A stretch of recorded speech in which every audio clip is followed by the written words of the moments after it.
Hello, Top Fan Rivalry followers. It's time for episode 4 of Friars on Deck. Rick, how are you doing? Hey, what's going on, Bill? How you doing? I'm doing great, man. I just ready to get the baseball season going. It is, according to our calculations this morning, it is what did we say? 40 days until opening day, something 40 like that. days and 40 days until opening day, so that leaves um approximately 34 days until the Padres and Dodgers No, open no, up the season. no. 40 days till Padres and Dodgers open. It's Then like sold. 48 days until actual Oh, all right. yeah, there we go. It's all kinds of math, and you and I both are majors in math, so we'll take it, right? We'll take it. Absolutely. All right, so talk to me about spring training. Spring training starts this next week. Correct. What are your thoughts about spring training? Still a couple of question marks as we talked about on the last episode. Couple of holes that need to be fulfilled. Still a lot of questions lingering. Enrico Pen looks good at the moment. It's our starting rotation that still looks to be a little bit shaky. But once again, Fernando Tatis Jr. and Jose Azogar cannot play right field and left field and center field. Obviously, like we mentioned on our last pod, our old friend Jock Peterson signed with the Arizona Diamondbacks. Been hearing some rumblings from Padres Twitter. I don't interact with them specifically, or Twitter X or whatever they call it now. The idea of bringing back Tommy Pham. I'm all on board. I'm all on board with it. It's just a matter of would he be willing to come back, especially after the way fans treated him on his way out before he walked to. I think he went over to the Mets. Um, I think he would be a great addition for some. Obviously we saw what he did over in Arizona, and at the moment, at the time of this recording, yeah, he's still a free agent. So why not take a flyer on him? So somebody brought up a question to me today, and I hadn't thought about it, honestly. And when it comes to, because you're talking about holes in the rotation, holes in the roster for spring training, Right. I hadn't thought about this, but there's a number of free agents out there that may not get the bigger contracts because of what's happening with their TV contracts, with the TV stations going, one in particular, which I won't mention, but going bankrupt. And so that TV revenue not being there and looking for another source of revenue might be a delay in why some people like Blake Snell and Cody Bellinger haven't signed yet. Yeah, absolutely. I know exactly which carrier you're talking about, and again, I won't we won't go down that rabbit hole, but it's it looks like some teams that currently have an agreement with that channel or that broadcasting group, they're going to proceed with the 2024 season for them to be carried on with them, but eventually they're going to have to follow suit with what another certain team did in regard, and they're going to have to eventually dump them because yeah, there is a lack of revenue. There is that bankruptcy that nobody wants to talk about. Yeah. Well, and it's hard. I mean, let's call a spade, right? If At the you're the moment, owner, go ahead. I'm sorry. right. No, go ahead. Go ahead. I was just gonna say, if you're the owner of the Padres, you've lost your TV deal, and let's say that's supposed to be, I don't know, I'm just making up a number here, but let's assume that that's supposed to be $48 million a season, and Right. that is up in the air right now. Okay, you don't know if you're going to get that or not. It's hard to guarantee contract. A Blake Snell who might want, I don't know, 30 million a season when you don't know that you're going to get him you don't know that you're going to have that 48 million already in revenue. It's And a dangerous, it's playing with fire. It's what it is. that was the last that I heard, is that he was seeking somewhere along the lines of 9 years, 270 million. definitely going to be out of the Padres price range. I still think there's potential for the Padres to kind of go, not necessarily dumpster diving, but going into the bargain bin and kind of finding one of those reclamation projects, especially with our current pitching coach, Ruben Niebla. I think, kind of turn, kind of know what I mean. Yeah, no, agreed. Um, okay, so tell me about the Padres outlook. I've done some research on my own, but I'm curious to see from as a Padre fan that you are, what's your outlook on the 2024 season? You know what? I haven't really gotten a chance to look at the upcoming odds for the season. I know they're definitely not a favorite or a top 10 to make the World Series, let alone win the World Series. To me, that's sort of a good thing. It seems like there's very low expectations for the Padres this season. They're going to be kind of that middle of the pack team. Um, and again, I don't really pay attention to all the noise from a lot of these writers, especially when they have more of a East Coast bias, I guess you could say, or a big market bias. We've kind of seen a lot of writers feel about the Padres with the way they've written and compared. Hey, is their spending sustainable? Whereas other teams do the same thing. Oh wow, this is great for baseball. I'm not going to say the names, but uh, if you look online and you see these articles, the Padres are not treated very fairly by the media uh, in this day and age. It seems like the writers are very upset. Oh, like how dare these this small market try to hang with the big boys, right? So again, it just seems like there's a lot of low expectations for them. Um, I could see the bookmakers or the odds makers probably setting their 83 wins. Again, I see this team winning 90 games this season. It would not surprise me if they go above and beyond. As I mentioned before, they lost some significant names in Josh Hader and Juan Soto. I think they're a better team without them. Okay. So if they win 90 games, are they winning the division? They are not winning the division. There's another team about 2 hours north of them that is almost a certain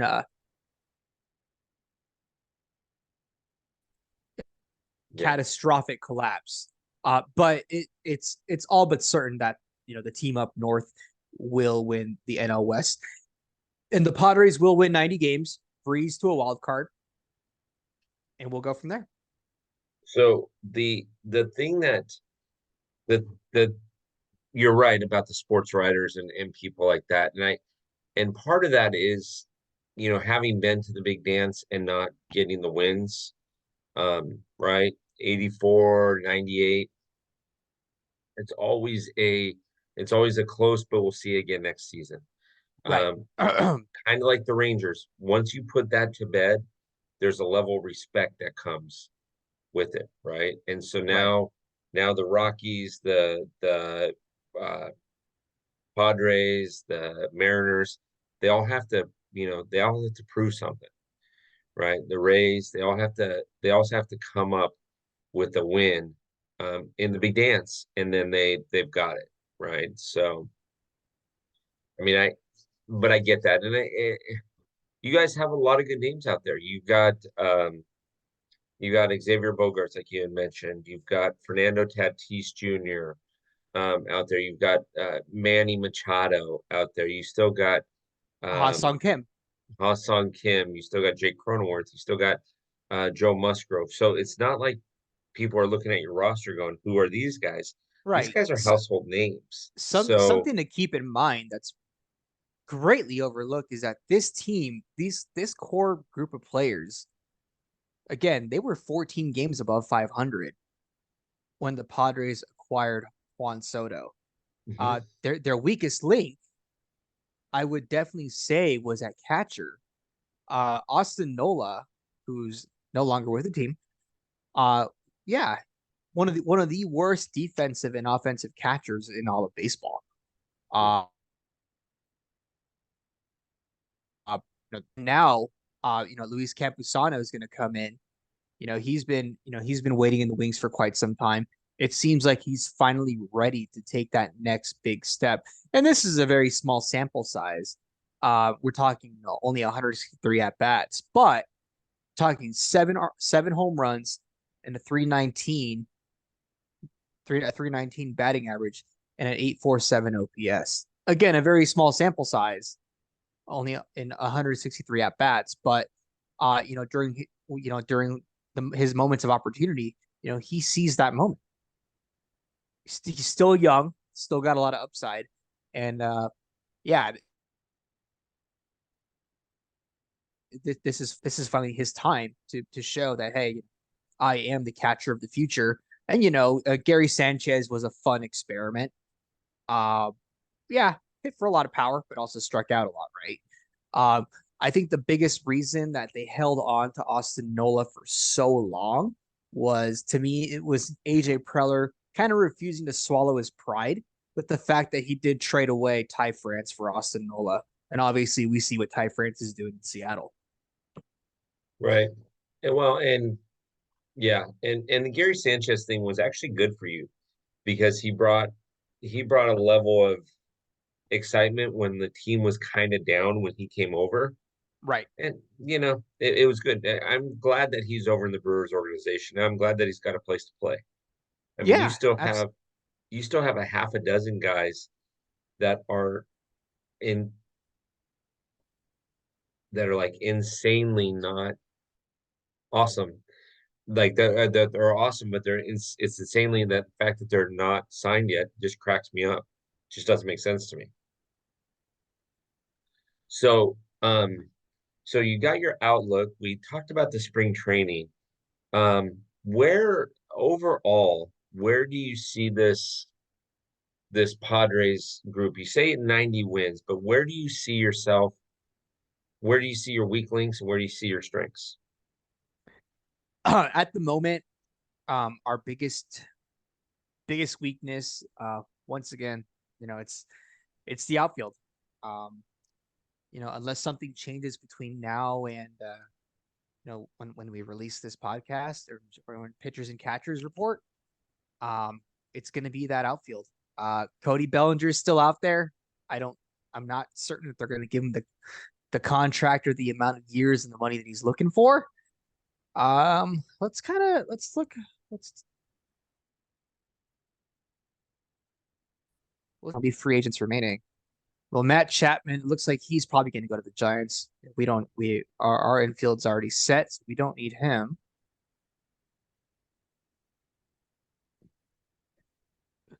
Who would be a good bargain bin outfielder?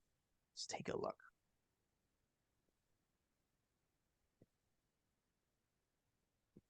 Yeah, Tommy Pham, David Peralta, fan favorite, Jurickson Profar.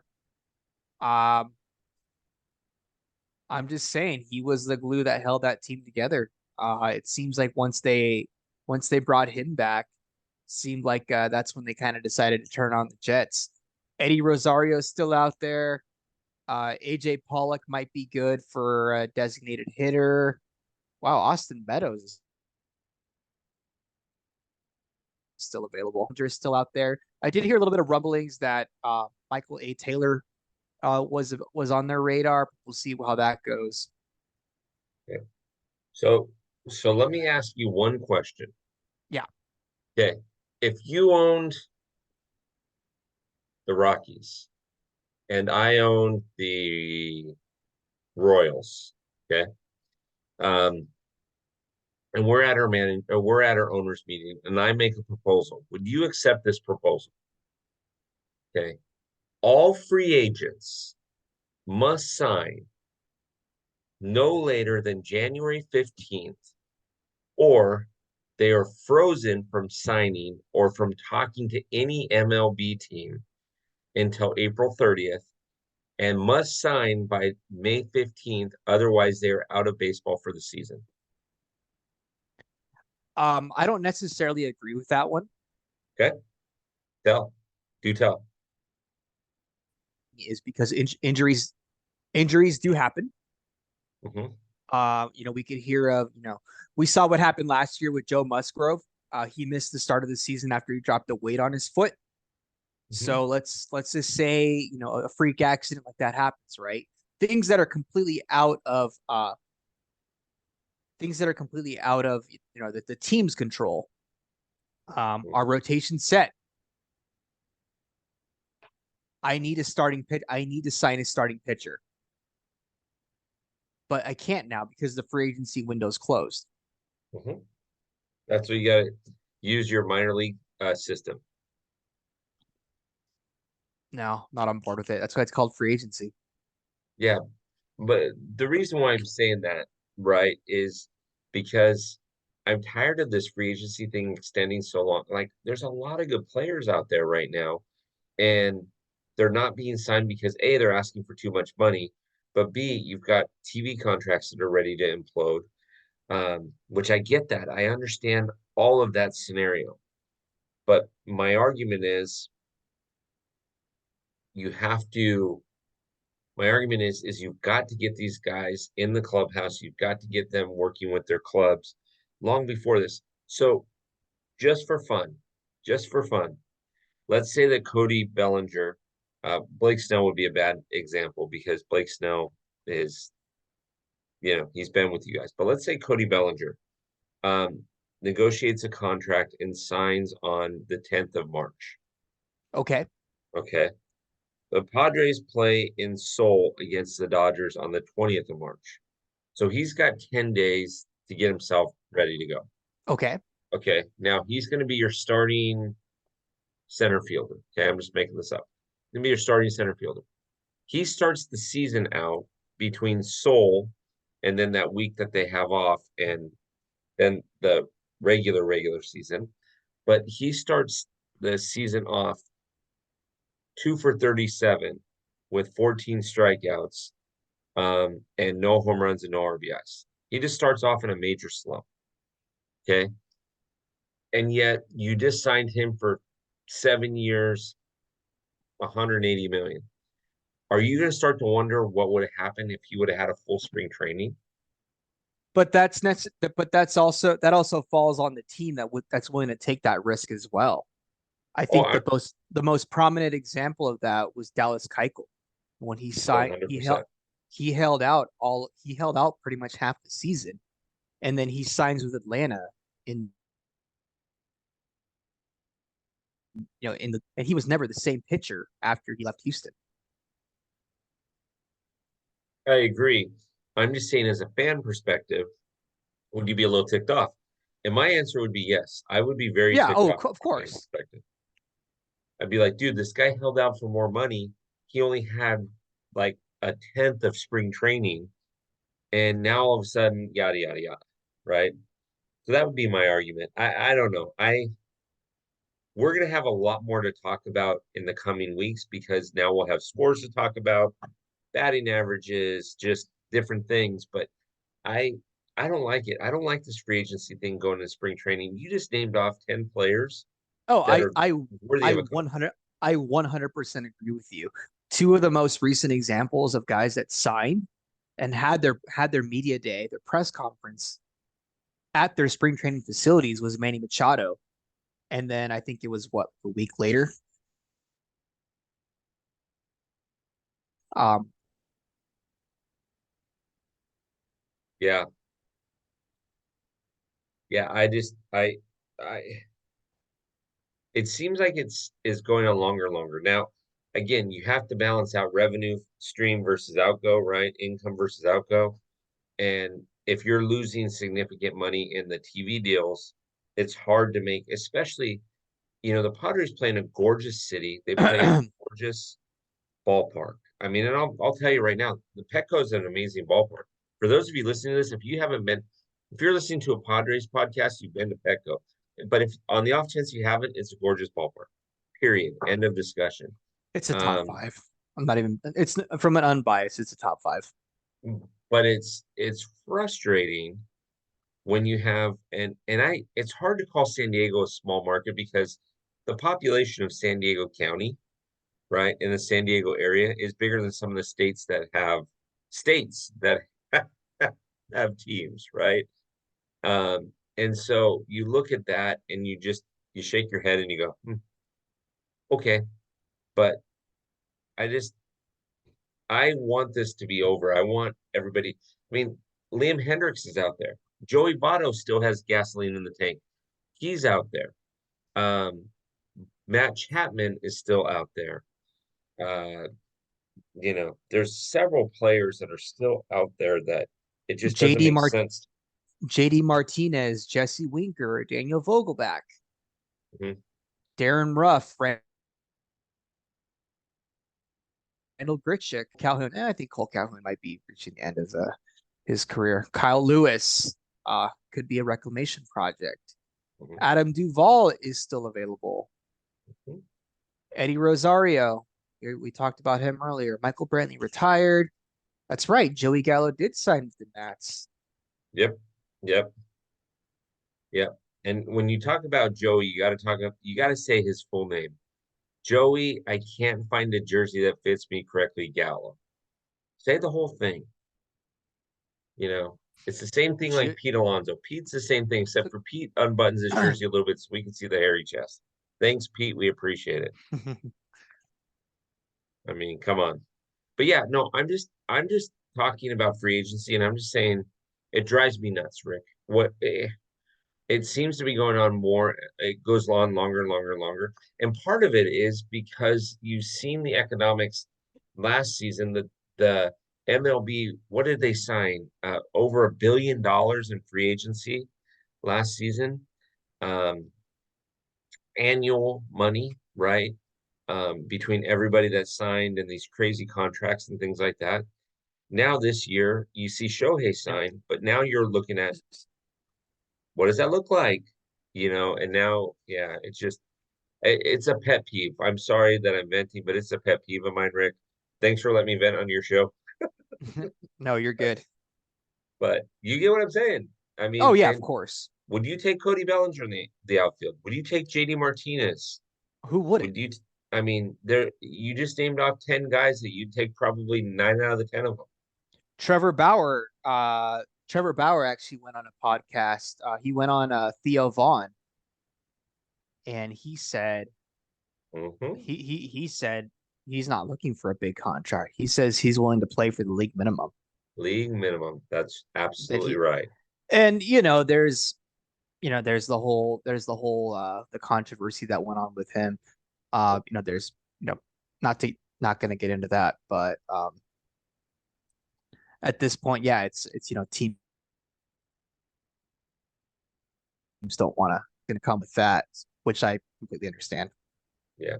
Well, and it's a hard argument to make because Yeah, at, that's where at, I was going with it. at the end of the day, most teams are family friendly, family teams, right? And this is why you know, he won't be with the Dodgers organization. Can you imagine Clayton and Ellen Kershaw inviting him over for a barbecue and saying, "Hey, Trevor, why don't you come over for a barbecue and have a +1 with you?" They're not going to say that, right? No, Because they got young kids. Is Manny Machado going to say, "Hey, T, come over to my house. We'll do a barbecue. My wife and kids will be there. Bring somebody if you want." No, no, no. And so he's got a perception and an image issue. It's more than being able to yeah, pitch. So, I mean, he'll end up in an organization that is one pitcher away from making a serious run at the playoffs and or a serious run at the World Series. Someplace correct. like Baltimore, someplace like Kansas City. He goes to Kansas City and he plays. He makes that team come in third place, maybe even second place in that division. He goes to Baltimore and teams I up was with I was Corbin Burns. What's that? I was thinking a city like Kansas City, Minnesota seemed like good Minnesota? fits. Yeah. Baltimore. He goes over to Baltimore. Baltimore. He teams up with Corbin Burns, right? Corbin Burns is the number one guy, not Trevor Bauer. And you have all those young guys that are single. That might be a target-rich environment for him, though. That might not be good. But, yeah. Anyways. Rick, what else do we need to tell him as this is our last episode our last episode before pitchers and catchers have reported, and now we're starting to hear rumblings about what's going on. So what else do we need to tell them about the Padres? So that's all I've got for now. Uh, well, we're gonna see you in a couple of weeks, right? Oh Spring yeah, training? yeah, spring training. Yeah, I'm Perfect. trying to lock it down with Stadium Food Grow on what the agenda is, and I didn't get a clear path to the agenda. It's looking so far. That Friday at Yep. 105, first pitch, Padres and Dodgers at Camelback Ranch, and then the Saturday game is still up in Okay. I might have a secondary option for you if you want to try to find a Saturday night game. I already checked it.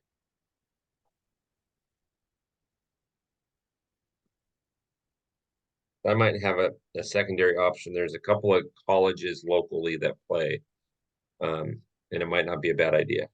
Oh, okay, nice. Okay, to look into So that. I did see that there's I was hoping to catch like a hockey game or basketball, but it looks like there's the arena's occupied by like some sort of concert or something. So I don't know. yeah, We'll play it by ear. there's a guy that plays for a JUCO, that's about an hour and a half away from the Glendale area, but his team is playing like 20 minutes away or 15 minutes away from Glendale, on a road game. I think it's on Saturday. So it's either Friday or Saturday. I think it's Saturday though, and I thought I might sneak over there and visit with him a little bit. Sweet. So, all right, Top Fan Rivalry followers, for those of you that are loving the Padres on deck, listen, episode 4, 2 more of these things, and then this one and one more, and then it goes in the locker room. And Rick, we're gonna actually create a page for the Friars on deck on the site, on the actual website, so that they can see all 5 of them as well. Just right there, and then they'll know to go in the locker Sweet. room and check it out from there. But my friend, I appreciate you. I think you did a great job. Let's do it again next week. Yeah, We will see you next week. sounds good.